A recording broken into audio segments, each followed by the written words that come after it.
مافیشم هێناوە مامۆستای بە قوربان ئەوە کەناڵی حیواناتێ بە قوربان ئەوەی نەنێ ئەو غەریبەی جیرانمان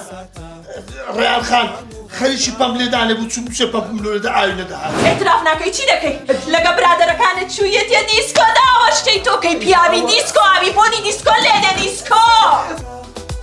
تەنساویە تراژیدیە کۆمیدیە وەڵا کۆمیدیە حاجی پێم ئێ بە قوربانە بم خەسوم لە بنگوێی خوێن ئێوە چوار مناڵکەم ئەو ژنت مناڵی نابێ ئەبێ بچی ژنی کە بێنی منیش لە تاوان چی عیلاج و ڕێگە بوو بەکارمێنە کتم با پێنجەمیش بێ مسۆگەری کەمەم ژیان دوای ئەوە ئەچی پشقڵاوە بۆ حەزمت تمر هندیە لاولێر بۆ تەکەم برادێکم دوکانی داناوە گەرمەسا دووشەممە کاتژمێرنەوە